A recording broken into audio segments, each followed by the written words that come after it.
Hey folks, today we're going to be talking about one word, gamer. For some, it's a badge of pride. For others, it's a term you never want to be called.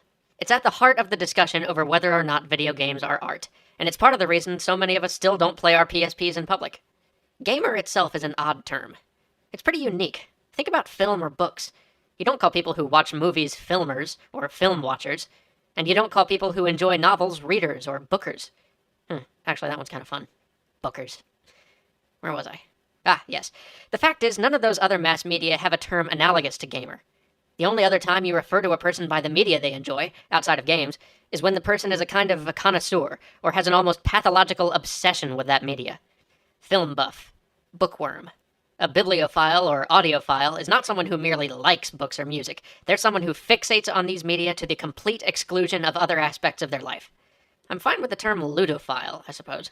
Seems appropriate enough, and there are certainly cases where the word would accurately describe some video game enthusiasts, but it's not the same as a gamer, is it? Gamer is a tag given to almost anyone who plays games. Why is this? In part, it's because our medium isn't universally enjoyed yet. If I were to ask all of you, is there music that you enjoy? 100% of you would say yes. But if I were to go out on the street and ask people if they enjoy video games, I'd get a few no's, and a lot of others saying, I don't really play them. So is gamer simply a binary label to separate those who have tried games from those who haven't? Well, no, it means much more than that. It's a generalization to lump a group of people together. So what makes a person a gamer? Am I a gamer because I've spent thousands of hours playing games? I've also spent thousands of hours reading books. I've spent just as much time playing music, and even more time than that just listening to it. And I've probably spent nearly that much time watching television or films too. I'm a media soak. I consume media. But the only label I get is gamer. Why should games define me? That question is at the heart of what gamer means.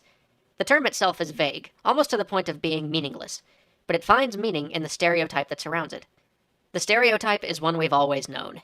It's the Cheetos-eating, basement-dwelling troglodyte that lives with their parents or never leaves the dorm room.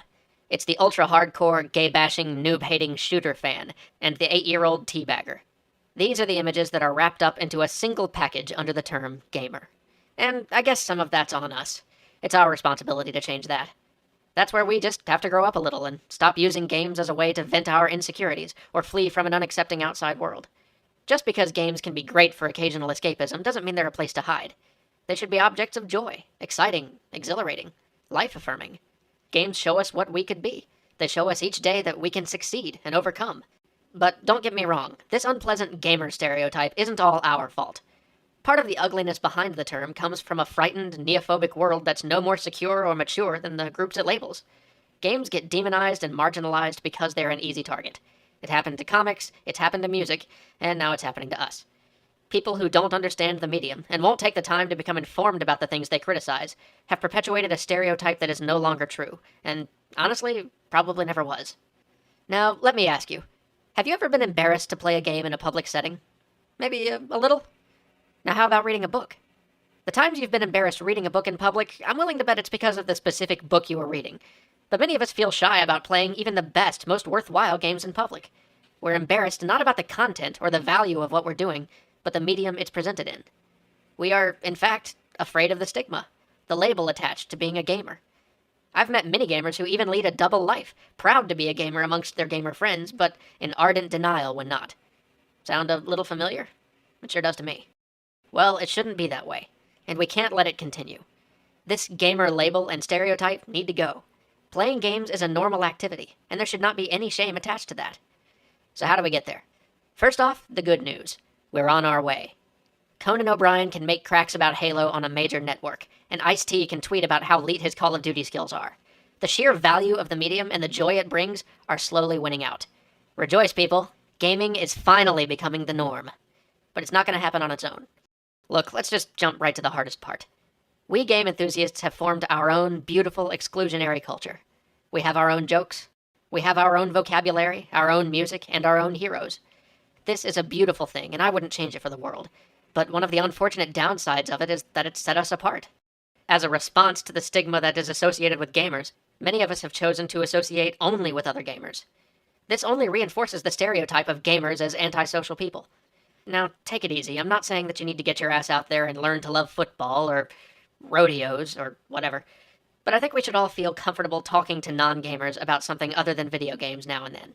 Second, some of us have become the loud and proud type, choosing to take back the term gamer by being in your face about our love of games, and that's not really helping.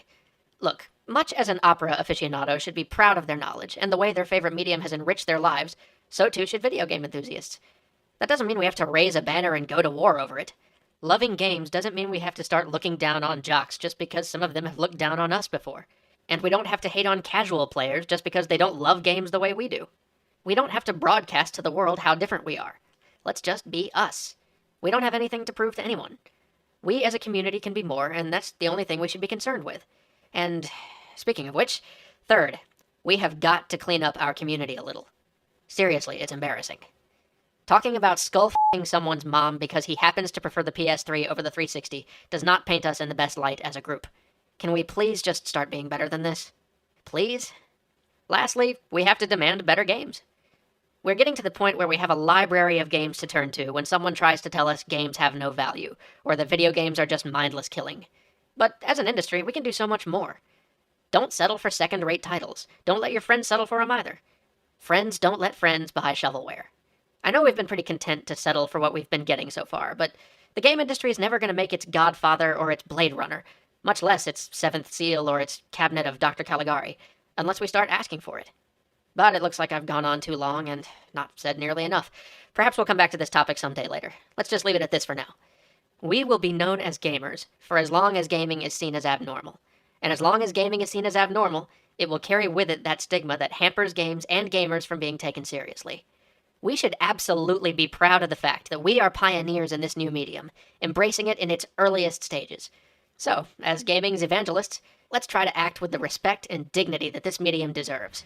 Let's disprove, once and for all, the lie of what it means to love video games.